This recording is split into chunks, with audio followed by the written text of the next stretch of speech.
Ici, Radio-Canada.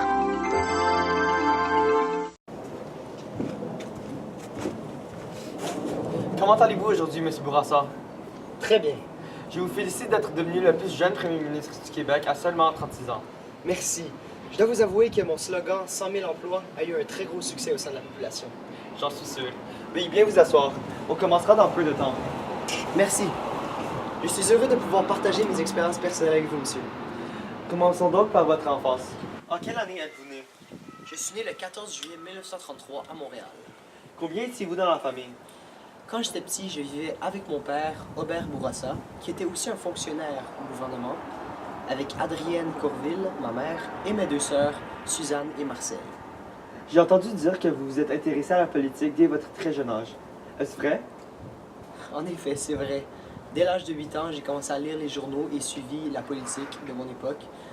Et durant toute mon enfance, j'ai lu des livres et des discours et même des articles de journaux sur la politique de mon époque. Quel a été votre parcours scolaire? Donc pour mon école primaire, je suis allé à l'école Saint-Pierre-Clavé. Puis mon père voulait m'envoyer à l'école Jean de Brébeuf, malgré son faible salaire. Durant toutes mes études, mes parents m'ont toujours appuyé dans n'importe quel domaine où je voulais aller.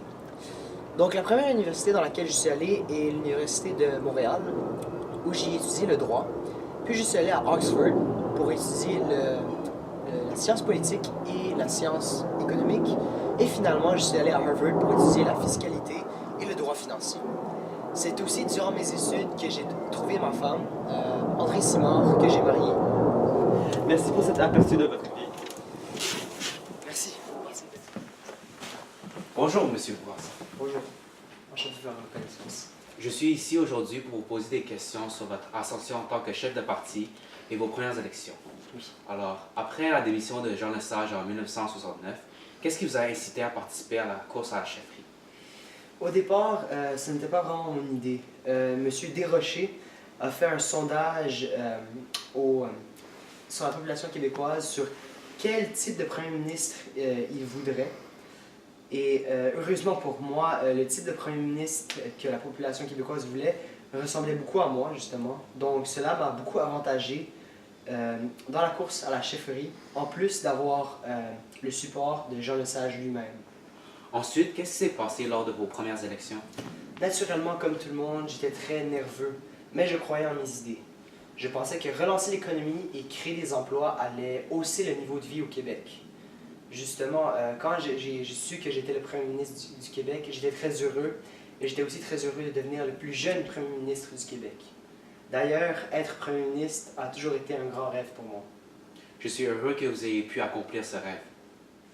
Maintenant, passons au projet durant vos 2 mandats. Mais premièrement, comment a été pour vous la crise d'octobre? La crise d'octobre a été une période très dure et très mouvementée pour moi en tant que premier ministre du Québec. Justement, c'était mon premier mandat. Mais sinon, cela n'a pas eu un gros impact sur le reste de mon mandat.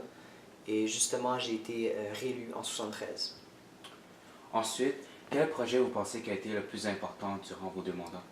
C'est certainement le projet de la centrale hydroélectrique de la baie James. C'était un gros projet. Beaucoup de personnes pensaient que c'était du délire. D'autres pensaient qu'une centrale nucléaire était une meilleure idée. D'autres encore doutaient de notre capacité à amasser des fonds. C'était un gros projet et ça a réussi. Donc, je suis très fier de ce projet. Sur le plan linguistique, quelle est votre opinion? Je veux définitivement défendre le français et c'est pourquoi j'ai passé la loi 22 qui rend le français notre langue officielle, mais cette loi a été très mal accueillie du côté des francophones et du côté des allophones anglophones. Merci du temps que vous nous aviez accordé. Bien sûr. Heureux de vous revoir comme premier ministre du Québec après si longtemps. Comment vous sentez-vous après être revenu au pouvoir? Je suis très heureux de pouvoir rediriger la province. Et qu'avez-vous donc fait durant ces quelques années au cours desquelles vous avez décidé de vous exiler de la politique? Après ma démission, pendant 2 ans, je suis allé à Bruxelles pour étudier le système de l'Union européenne qui est en développement. Et par la suite?